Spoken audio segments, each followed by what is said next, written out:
I Hate Politics is a podcast about a human activity we love to hate. I'm Sunil Dasgupta.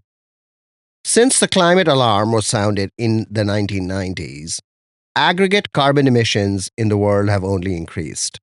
The density of emissions has gone down, but the damage has grown and accelerated.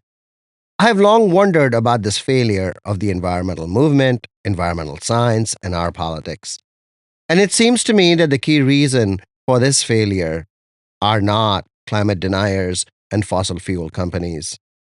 True climate deniers are a small minority, and environmentalists have defeated big corporations before. Think the Clean Water and Clean Air Acts. Where the movement has failed is because of a fundamental disagreement among the two wings of environmentalism: conservation and climate action.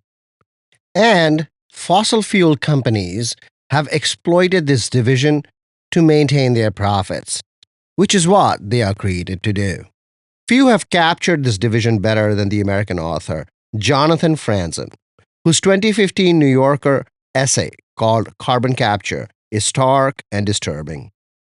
In the early days of I Hate Politics, in spring 2021, we did an episode with former Montgomery County, Maryland council member Hans Riemer, who had proposed a law to allow solar farms in the county's agricultural reserve where no building or industry is permitted. The plan failed, exactly along the lines of conservation and climate action. Two new books by authors closely tied to Montgomery County speak to this question. Mike Tidwell, the founder of Chesapeake Climate Action Network, a powerful voice in regional climate policy, has written a beautiful book connecting the fantastic loss of great oak trees in Tacoma Park, Maryland, with climate change, aptly called The Lost Trees of Willow Avenue, the street where he lives. And longtime Bethesda resident and fiction author Paula Wyman has another eloquent book called Bad Naturalist that tells the story of her education as a conservationist after she bought 200 acres of mountaintop land in Rappahannock County in the Virginia Piedmont, nestling the Blue Ridge Mountains and the Shenandoah Valley. She has been turning her land into native meadows.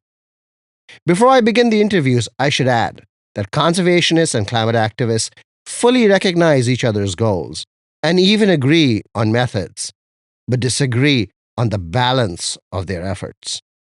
You could say the divide is between technology optimism and technology pessimism, a debate as old as time itself.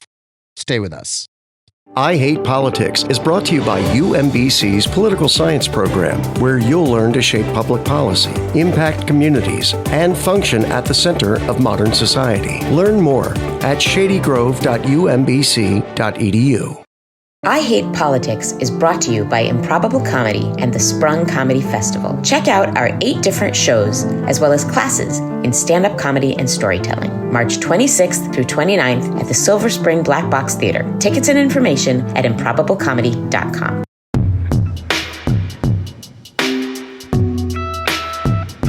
I Hate Politics is a podcast about our neighborhoods, workplaces, schools and streets, and our local governments as they function in diverse and democratic societies.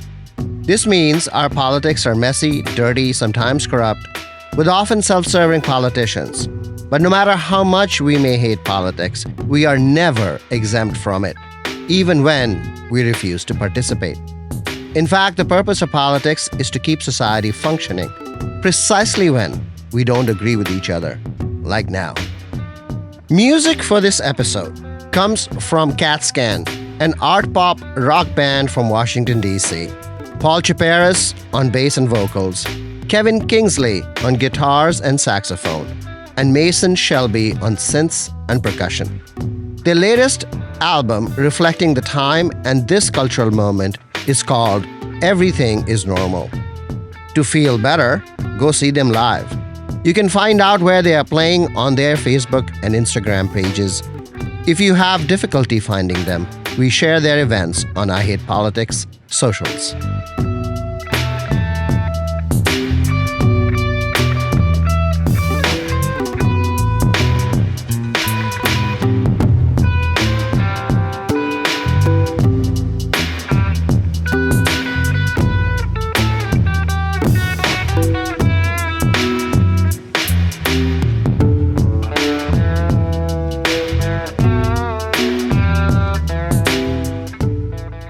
Paula Wyman, Mike Tidwell, welcome to I Hate Politics.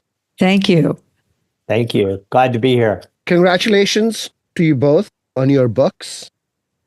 Mike, your book, The Lost Trees of Willow Avenue, comes out this week. And Paula, your book, Bad Naturalists, came out earlier this year. I want to tell listeners these are wonderful reads, and you should absolutely buy the book and read it in one day, in one sitting. Now, you wrote the book at a certain time of hope, and in the last 2 months, things have changed dramatically.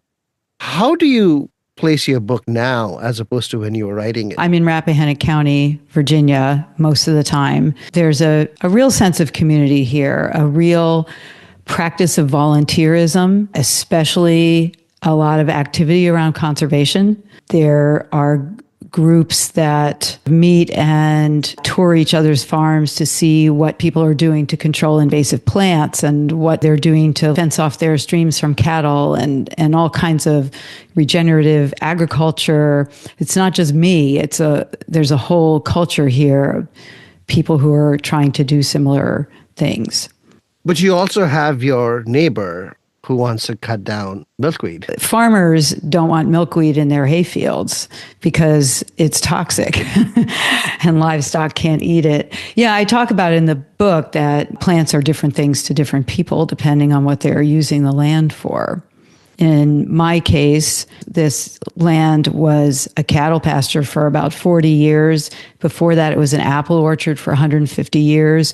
Before that, according to a scientist who specializes in grasslands, a lot of it was probably this open meadow on mountaintop, which is about 75 acres, a lot of it was probably savanna that was maintained by lightning-induced burns every few years. And that was something that was interesting to me because you don't see an open meadow on a mountaintop very much in the Northeast. It's usually forested. So I just assumed it was all forested until it was made into orchard or pasture.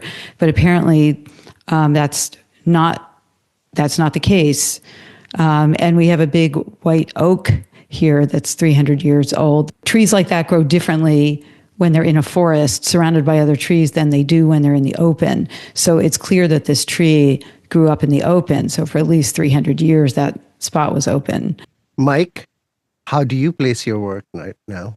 I wrote this book after having been a climate activist for 2 decades and fighting for clean energy laws at the state and federal level, and having had some success in creating mandatory solar standards in Maryland and offshore wind development in Virginia and building efficiency standards in the District of Columbia. But especially starting in 2022, I finally came out of a kind of personal state of denial. And what I was denying was that climate change was already, despite our best efforts, profoundly affecting even my neighborhood. Since 2019, my one block in Tacoma Park has lost at least 500 years of tree growth in the form of really big oak trees that have died for lots of different reasons, all of which, according to local arborists and the city of Tacoma Park, are related to extreme weather that's recently affected the whole region, whether it be extreme floods that trigger a mold in the soil that damages the roots of the trees, then weakens the trees such that ambrosia beetles attack them, or high wind, stronger storms that are knocking over some of our biggest trees. It's also people who are coping with Lyme disease, which is rampant in my neighborhood and in this region. I manage chronic Lyme disease myself for more than a decade. I've got 3 other people on my block, 6 members of my church, a block from my house, my sister, 3 members of the board of directors of my nonprofit. I mean, it is in my world. And 30 years ago, when I moved to this block, I don't remember anyone who had Lyme disease. So that world of extreme impacts, including flooding and all the other things that we see locally, is not going to go away just because we have a different person occupying the White House or different majorities making up Congress. My neighborhood, at the same time that we've seen the dying of trees, we've seen the coming of clean energy. My neighbor calls it the electric cars that drive up and down my street all the time. She says they sound like the faint harmony of angels. And we hear that everywhere, and solar panels. You talk about the crowning achievement of the national climate movement in 2022 with the passage of the Inflation Reduction Act. 2022 may have been a crowning moment in one way, but in another very deep way, climate activism has not produced the results that you had hoped when you started. Do you think one of the things that fails the climate movement is its inability to connect the local story with the global one? None of us were really seeing sustained local impacts that we could credibly point to and call climate change until the last really 5 or 6 years. I think a book like mine would not have been possible 5, 6 years ago. I don't think a New York publisher would have said, "Really, your one neighborhood block, you're going to call that climate change?" But now we see it. It's inescapable. I think it's just a new form of activism that can grow out of this. I think it's a new level of alarm that we need to respond to. I agree that the movement as a whole, I think, is exhausted. I think that we've had some great victories at the national level and stopping like the Keystone XL pipeline and passing the Inflation Reduction Act under Joe Biden. These are amazing achievements, but then there's just the exhaustion of the pushback from the fossil fuel industry at every level. There's the politics of Trump pulling out of the Paris Accord twice now. The good news, though, I think, is that blue states continue to move forward and advancing clean cars and solar energy, and worldwide, we're building every day across the planet a gigawatt of new solar every day. That's like building a new nuclear power plant every day just in solar. Half of all the cars that will be sold this year in China will be electric. Australia will be near 100% clean electricity by the end of this decade. So the rest of the world is moving on without our federal government. And the blue states like California, the upper Midwest, New England, Maryland, are continuing to move forward. So I think the movement is alive. I think it's tired and exhausted in this country. But I think as we continue to see these more local impacts that are credibly climate change and people feel it in their own lives, I think we're going to see a new wave of activism from that. Do you think there's always been some sort of disconnect between how Americans look at climate change and environmentalism as opposed to the rest of the world? I would imagine that the local impacts in the Maldives and Bangladesh were pretty visible 20 years ago. I've wondered whether without the loss of the oak trees, we would not wake up. The entire history of this country since Europeans arrived has been that there are no limits. We have no limits. We can continue to expand westward. We can continue to build bigger houses. We have infinite resources in terms of fossil fuels, and we've never really had to deal with constraint, with limits, with sustainability, the way Europe has, the way sustainable agricultural communities in the global South have. And I think now we're having to face that. I think that, as I tell in my book, The Lost Trees of Willow Avenue, my city of Tacoma Park cannot keep up with the extreme rainfall. We've been sort of like with chewing gum and baling wire, sort of building elevated sidewalks here and there and changing water courses with minimal resources and with stones and riprap. But the next level up as these storms get even bigger is just financial ruin. There's almost no way to really deal with the runoff of water that we're seeing in a wetter and wetter mid-Atlantic. And I think my book starts to connect the dots locally, that we can stop thinking in terms of climate abstractions in the Arctic and sea level rise elsewhere. We can now start to see that this is going to bankrupt our privileged middle-class neighborhood on the border of Washington, D.C. is now being profoundly affected. A lot of times seeing is believing, unfortunately. And until something is happening right in front of you, you don't really necessarily connect with it. And I think that's true of in a lot of areas, not just climate. When I was spending most of my time in the suburbs, I had this kind of relationship with the land, like many of us do, I think, a sort of shields up mentality. We have big brains. We can protect ourselves against these threats, pests, poison ivy. And it was more of an adversarial relationship in some ways, trying to get the grass to grow, trying to get these plants to grow, trying to keep those plants from growing, trying to keep the mice out of the house, trying to, keep the deer out of the yard and all that stuff. And that, I think, really got in the way of forming a connection with the natural world right where I lived. And now that I'm sort of in this place that's very wild in a lot of ways, I can't help but form that connection. And that was I think I'm seeing a lot of people when I go around and talk to people at events, I'm seeing a lot more people craving that connection. When we think of restoration, we often think of going backward, taking it back to some previous condition. And that's not possible. We have all these invasive plants that wouldn't have been here a couple hundred years ago. And in some cases, even 20 years ago. Once a place is plowed, once it's developed, it can never go back to whatever original state you want to choose. And the other question is like, what time or place would that be?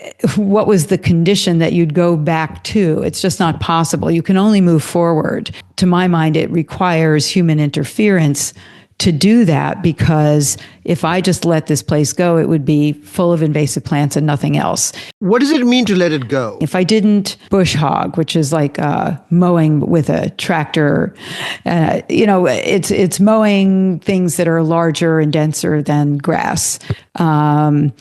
If you do that maybe once a year or every other year, you'll keep the meadow, a meadow, as opposed to getting overtaken by certain plants that may be less desirable. I have to treat invasive trees like the tree of heaven. I noted the mention of a tree of heaven in your book, Mike, that there was one that fell, and I was like, I hope if they have any others, they kill them. It's a really bad tree. So you can't just let things go. And say, oh, nature will do what nature will do. That's just not a thing. I mean, humans have never not interfered. I had sort of a simplistic view maybe of conservation, that somebody would come and say, okay, first you do this, then you do that, then you do that, voila. Not only that, everything was a trade-off. So everything everything good I can do had the risk of harming something else. And I had to make that choice. What is the most memorable trade-off you had? The biggest one was deciding not to do broadcast spraying, which would be spraying a whole field. I didn't do that anywhere, and I'm hoping never to have to. But I was told, well, if you don't do that, then these plants you don't want are going to keep growing. You're not going to be able to get rid of the fescue. When you're dealing with an old field, which is the technical terminology for an old pasture/hay field, and you're trying to bring it back to native plants, especially if you want native grasses, the best thing to do is just to burn it all out with chemicals. And I, coming from an interest in wildlife and insects, that sounded horrible to me. So I didn't do that. And because of that, I'm still dealing with the fescues. That was probably the hardest decision, because it also meant that I wasn't going to get funding assistance. USDA? USDA has cost share programs. Actually, I'm very concerned about farmers who have participated in these cost share programs, and because you put the money out, you pay for the stuff, and then you get some reimbursement, not necessarily 100%, but there's a promise of a specific level of reimbursement after each task has been completed, and the tasks have to be completed in a certain order, and it's very specific. I did get funding for a forest management plan to be written. You separately have to apply for funding to implement the advice in the forest management plan, but at least I have the plan, and it's supposedly a 10-year plan. But I'm very concerned about, I was just reading yesterday about a farmer who installed solar panels on his farm. He paid for it, and he doesn't know if he's going to get the money back. And I mean, people are operating on a shoestring, with very close budgets, and that's enough to force somebody to have to sell their farm. Mike, you've been part of the solar panel controversy in Montgomery County. Councilmember Hans Streamer tried to put solar panels in the ag reserve, and I know your nonprofit, the Chesapeake Climate Action Network, supported that effort, but he failed. He failed because conservationists fought him alongside farmers. The challenge is not so much that climate deniers or people that oppose environmental protection are fighting this. It's conservationists versus climate action folks. In 1980, when the Ag Reserve was formed in Montgomery County, there was barely any talk of climate change. There were no visible impacts. You could not have written a book about the impacts of climate change on my street of Willow Avenue. It was still in the somewhat distant future. However, I think that if those same folks who formed the Ag Reserve in 1980 were somehow transported to 2021 and their job was to form an Ag Reserve today, or to 2025, and their job was to form an Ag Reserve today, they would make exceptions for clean energy. They would acknowledge the huge impact of climate change on agriculture. They would agree that farmers in the Montgomery County Ag Reserve should be harvesting not only corn and soybeans, but also sunshine. I think that we just have a lag in the conservation, the land conservation movement to understand just how fast climate change is happening. We need to really understand that we've passed 1.5 degrees Celsius, that we are in such dire straits that when you pay attention, you can see it on your own block. And therefore, we need to ask ourselves, what can we do in this Ag Reserve to phase out fossil fuels? Not wallpaper the Ag Reserve with solar, but to have limits on it, but to allow farmers to harvest the sun. And what I also tell my friends in the Ag Reserve is we are a liberal, progressive county that all the other counties in this region look to on environmental policy. And if our liberal, progressive county of Montgomery County is not allowing solar on ag land, then a lot of these red counties who don't like solar at all, they point to our county and say, well, we're not going to do it either. So there's an outsized result that comes from environmental policy in Montgomery County. And it has saddened me that our county has not been able to figure out a way to sustainably allow solar in our ag reserve. Well, if I could say something about Montgomery County, because I grew up there, I lived there all my life almost. I'm very disappointed in a lot of decisions by the county council. I'm a big fan of the county executive. I'm not such a fan of the county council right now.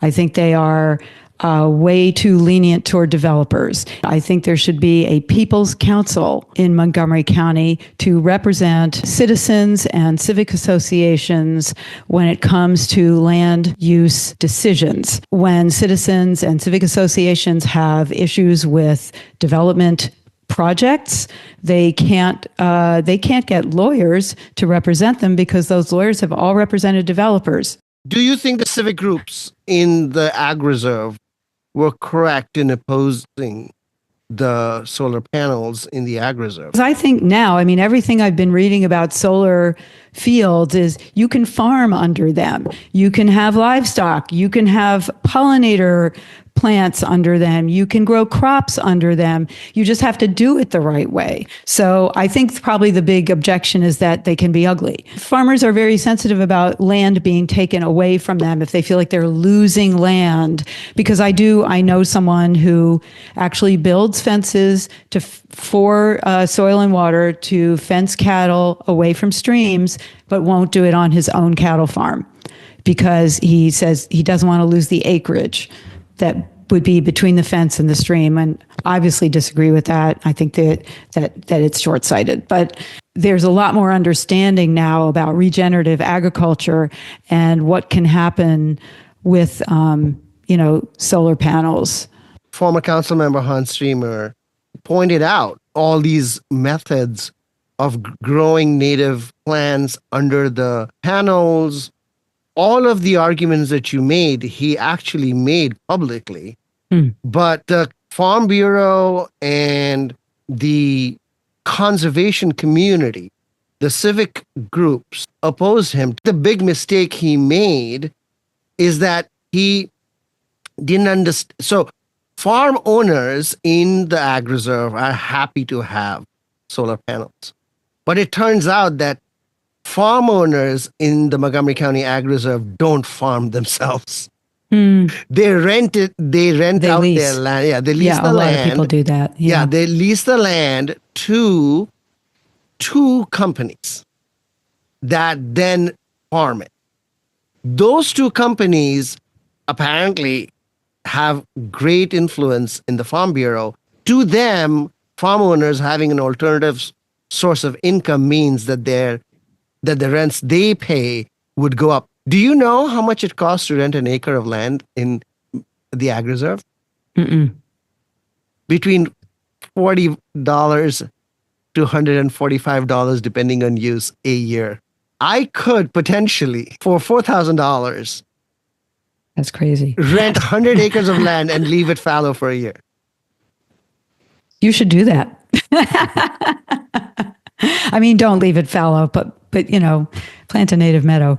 The land conservationists in Montgomery County have beat back so many challenges to the ag reserve in the past, whether it be, mega churches to data centers to all kinds of industrial uses. It never stopped. But on this issue, no one is talking about wallpapering the ag reserve with solar panels. We're talking about serious limits, maybe at most 5% of the land for utility scale solar. I think it's going to have to come maybe from the state in order to make it happen. And I think once it does happen, and I think it could happen soon, then we'll all understand that, yes, it is sustainable. We're not going to destroy the whole agricultural base of the ag reserve. Paula, would you put solar panels on your meadow? Well, I don't really have anything flat.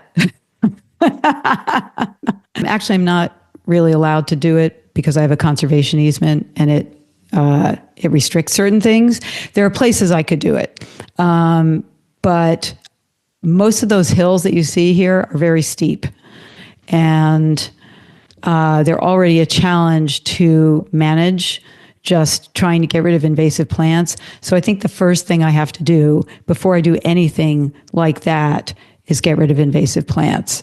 My goal is to get to 80-20 or 75-25 native plants to invasive plants. It's not realistic here to try to get to 100%. It might be realistic in your yard, though. Mike, I want to talk about the carbon sequestration project that your friend Ning Zhang, the climate scientist, took and you wrote about. In my book, I not only chronicle this climate event that came through this region in 2018, 2019, 2020, triggering mass mortality of older oak trees. I also start to wonder, where are these trees going? I mean, you're talking about across the region, just tens of thousands, hundreds of thousands of trees now dying with suddenness. Yes, they're older trees, but they're not dying gradually or naturally. They're dying suddenly in large numbers. Talk to some of these tree removal companies. They would assure me, these trees are being repurposed. They're specialty lumber or ground into mulch for playgrounds, et cetera. And I decided to check that out. I wound up calling Dr. Ning Zhang at the University of Maryland because I had read that he had this idea as a climate scientist of burying trees, of actually putting them into the ground and storing them underground to sequester their carbon. I thought that was interesting. I didn't know much about it. I invited him over to my neighborhood in February of 2023. I walked him to my neighborhood to see these massive tree stumps on my block and surrounding blocks. And he, even as a climate scientist, he had not realized, he had lost a 100-year-old white oak in his neighborhood in 2019. So many people that I meet in this region, and I tell them, I've written a book about tree loss, especially of big oak trees. They'll say, oh yeah, we lost one. And I'll say, was it 2019, 2020, 2021? They'll say, yeah, that's right. And I'll walk them through what happened. I had to do that with Ning Zhang, explain the floods, the beetles, the mold. And I said, Ning, where are these trees going? And he goes, I'll tell you where they're going. They're overwhelming municipalities and counties throughout the region. For example, the city of Baltimore has a policy of trying to keep their dead trees from going to the landfill because they're just trying to be more sustainable and have a smaller footprint for their landfill. They also don't want to light them on fire in their trash incinerator. And so they've been sent to this place in Baltimore called Camp Small. It's a quote unquote transfer station for deceased trees from the public areas of Baltimore, from playgrounds, schools, right-of-ways, along curbs. And Ning told me, he said, Mike, this place in Baltimore is an example of what's happening across the region. Trees are accumulating there. They just can't repurpose them fast enough. They're being overwhelmed by this sudden volume of trees that are arriving. And so I go with him to Camp Small, literally mountain ranges of dead trees and little dirt roads that are like valleys in between these ridges of dead trees, just a giant boneyard of trees. It's scarcely believable. And I talked to the yard master, a guy named Sean Preston, who said he started in 2016, and in the last few years, he's just seen so many more trees come. They don't know what to do with them. The mulch market is saturated. No more landscapers. They don't need more mulch. There are not enough playgrounds to put it down. The specialty lumber folks can only use about 15% of the trees for specialty lumber because street trees tend to not grow straight and in a perfect condition. And so Ning Zhang comes along as a kind of undertaker character in my book. He wants to bury them. He has a vision of burying billions of tons of trees all over the world, but he needs to begin with a pilot project in Maryland. He's from Silver Spring, just right down the road from me, also a neighbor. And so in the book, during the year of 2023 that I chronicled climate change on my block, I also chronicled the efforts of Ning Zhang to bury his first 100 tons of trees from the streets of Baltimore, from Camp Small. And the book concludes with this burial. We literally, Ning puts 100 tons of trees into the soil on a farm in Cecil County, Maryland, and we have a moment of silence. Ning reads a poem. We put articles of good luck into this tomb where these trees are being buried, and it's very emotional. So Ning has this vision of sequestering carbon. What I had said earlier, that we're seeing so much warming, so much faster. It's out of control. And clean energy alone, while we're well on our way to a carbon-free economy, we started so late that clean energy alone cannot save us. You call these lifeboat ideas. What other lifeboats do you have? Well, we basically have three options to stabilize the climate. One, get off of fossil fuels as fast as we can, which that effort is ongoing through clean energy. The second is negative emissions, suck carbon out of the air. And the third idea is to reflect sunlight away from the planet. One idea is to mimic the natural operation, the natural systems of volcanoes. When volcanoes erupt in large eruptions, one byproduct is sulfur dioxide that can reach the stratosphere, and it has a natural reflectivity, sulfur dioxide does. And Mount Pinatubo in the Philippines erupted in 1991, and it cooled the planet for over 1 degree Fahrenheit for over a year. Basically, that one volcano for a year erased 100 years of warming temporarily. And then that sulfur settled out of the atmosphere, and we returned by 1994 to this rapid pace of warming. We know that this can work. We know that volcanoes have this effect. So the question is, could we become a human volcano? Is it possible to artificially seed parts of the stratosphere with sulfur dioxide as an possible emergency step? Paula, what do you think about this? I'm pretty skeptical about it. So many times when we mess around with nature, we mess things up really badly. That's how we have all these invasive plants. A lot of them were brought in intentionally to solve problems. Farmers were paid to plant kudzu all over the South to re-nourish the soil that had been depleted by overplanting of cotton. And you see what has happened to kudzu. And like the autumn olive bush multiflora rose. Both were planted intentionally as windbreaks and so on. There's an arborist that I quote in my book as we, again, witness this incredible mortality of oak trees in my neighborhood triggered by climate change. An arborist who says, our native trees are no longer native. We've changed the climate, therefore they are foreigners. And as foreigners, they are dying because our climate is inhospitable to them.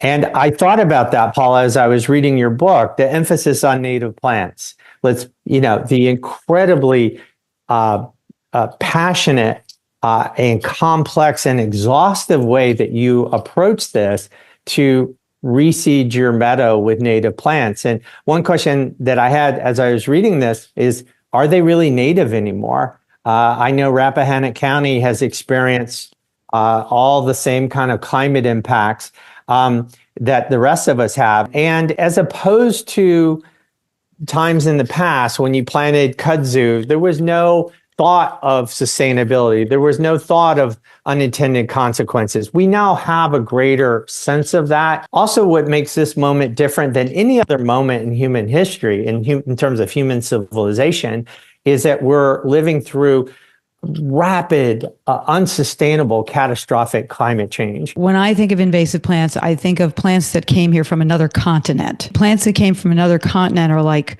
way more likely to become invasive than plants that just came here from another region in this, on this continent. And so what is happening with the change in climate is a shifting of regions. The planting districts, I don't remember how you would refer to it, have been the zones, thank you, have been reassigned so that, we're all in a warmer zone now. So yeah, this isn't great for northern trees. Southern trees, their habitat is expanding, but you're still not saying, well, we should bring in plants from other continents. You're saying plant a swamp white oak instead of a white oak. My fear is that the warming is so rapid and the impacts are so profound that the adaptation of plants and moving to different zones and either moving by altitude higher up mountains or moving toward the poles, they're just not going to be able to keep up. At one point in your book, you say that whenever a ecosystem has been disturbed, the only way to repair it is to keep disturbing it. I just wonder if that observation extends to the global level in a moment of crisis. Yeah, and I'm saying I just want to know more about it. I want to see the research. And also, just to be clear, I am not planting the meadow. The plants that are growing are already in the seed bank. So the plants that grow and succeed here are well suited to whatever the current environment is, or they wouldn't succeed. It's a matter of making it possible for what's already here that's good to grow. I did want to ask you a question about something else, because I'm seeing a lot more people sort of craving a connection with the natural world. And I think with that comes this sense of community connection that also people are really craving. And you captured that really well in your book. So, and community is so important for making any kind of change, as you point out. So I'm curious what you think are the biggest challenges to community action and the sense of community that is so crucial. And by the way, I think that biodiversity loss and climate change go hand in hand. They're not separate. So to think about environmentalism or conservation separately from climate change doesn't make any sense to me. Paula's book, Bad Naturalist, is an incredible story that makes you want to go have a relationship with your local environment, whether it's a patch of Appalachian highland meadow or your front yard where you want to plant more trees. In my neighborhood, as our trees come down, creating more sunlight, two things tend to happen. People put solar on their roofs or on their church. Or the second thing that happens is people start gardening. One big concern I have about climate activism is what psychologists and sociologists call shifting baselines. People just start to get accustomed to warmer winters and rainier summers. And maybe we'll get accustomed to the fact that we don't have big trees anymore. At the end of the book, I say that this is sort of a letter to people in the future who will be asking whether we save the climate or destroy it. Those people in the future will probably want to know, what were people thinking in the early 2020s when it became absolutely clear that climate change was in runaway state. This conversation really brings me back to the central difficulty I have seen in environmental action, both on the conservation side and the climate action side. I think if you talk to climate activists, they are absolutely cognizant of the importance of environmental protection. And if you talk to environmental protection people, they are absolutely convinced about the need for climate action. But the balances are different. How much housing should you have in and close to the city so that sprawl does not happen?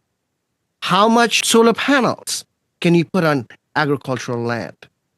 Do you save the birds and not put windmills? These are real trade-offs. And it isn't so much, I think, that climate deniers are denying you action. The community is full of climate deniers, certainly not in Montgomery County, and certainly not in Tacoma Park, and possibly not in Rappahannock now. And yet, climate action is so darn difficult. Well, and one of the trade-offs is that manufacturing solar panels is dirty and extractive. I hope that we can overcome what I think are unfortunate arguments about trade-offs of conservation movement versus clean energy movement. I think that there is no conservation without clean energy, that you can't conserve the planet, you can't conserve farmland if you don't stabilize the climate, and you can't stabilize the climate without all hands on deck clean energy movement. It's not like we haven't known that climate change is happening for some time now. I mean, Bill McKibben wrote this a long time ago. In Montgomery County, where 2/3 of the people have graduate degrees and are deep blue liberals, we know this. And yet you look at the climate action plan the county put together, it has 87 items. That means that nothing is going to get done because it has 87 items. And the reason why it has 87 items is because the county cannot arbitrate between the several groups that are pushing it to add those 87 items to the damn list. I mean, so I guess what I want to ask you is, why do you think this is taking long, and what can we do to break through that? We have lacked leadership at the county executive level, in my opinion, and the county council. The county executive, I don't think, has shown enough leadership on this issue. I think you can look at a state like Washington State with Jay Inslee, equally liberal state as to Montgomery, and yet they get amazing stuff done in Washington State. They have a whole cap and invest program for carbon. I think one of the issues in Montgomery County and probably lots of other places is they maybe want to do something for the environment or for the climate over here, but then over here they're doing something that's completely counterproductive. There was an issue in my neighborhood there last year or the year before where the county decided they were going to put in sidewalks. And this is a community that's like 50 years old, has never had sidewalks. And to do that, they were going to remove like over 100, mature trees and, healthy trees. and they were going to add, they were going to increase runoff by adding all of this concrete. And it was just a ridiculous notion and nobody wanted it. It was already a walkable community. There was already a sidewalk on the busy road. So it was just, so we had to fight that as a community, and we won. But it took more than a year. And in the end, I think we only won because they had decided, they had changed their guidelines about what neighborhoods should have sidewalks. Like, I'm not sure that we won because of all our arguments about the trees and the runoff and the concrete. Paula Wyman, Mike Tidwell, thank you. Congratulations on your books again. Good luck in the meadow. I hope Tacoma Park does well. Thank you. Thank you, Sunil.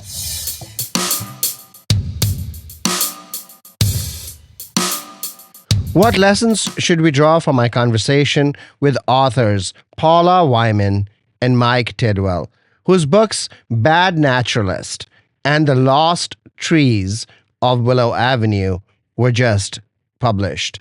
This could have been a Joe Rogan experience, many more hours going down the parallel and sometimes interconnected rabbit holes of climate action and conservation. But we don't do that here. So let me lay out some questions that remain. First, carbon overload is a global problem, in large part because there is no corresponding social instrument, a global government, to tackle it. Can local action in Tacoma Park, Maryland, and Rappahannock County, Virginia, add up to global outcomes? Even if not directly, then as demonstration or pilot projects that others may emulate. Second, while conservation and climate action ought to be joined at the hip, they are in fact not. Bringing the two sides together would be transformative. But what should be the balance between sidewalks and trees, between solar panels and agriculture, between more housing near urban centers and the anathema of overbuilding? Third, increasingly, the connection with land and nature, at least in developed societies, is a matter of privilege, available to those with yards, neighborhood parks, green spaces, community gardens, and occasionally mountain meadows. How do we rebuild areas such as East County in Montgomery to enable this life-saving connection and regenerate the landscape and our communities? The author Jonathan Franzen complained in his 2015 New Yorker essay, Carbon Capture, that climate action is an overwhelming notion. To be honest, Paula Wyman's conservation ambition, recreating native meadows across 75 acres of undulating mountains, is hardly anything less. So my strong recommendation to anyone interested in our world's future is to read both these beautifully written and thought-provoking books, Mike Tidwell's The Lost Trees of Willow Avenue and Paula Wyman's Bad Naturalists. They are available on Amazon, but I will also add the links to their publishers in the show notes.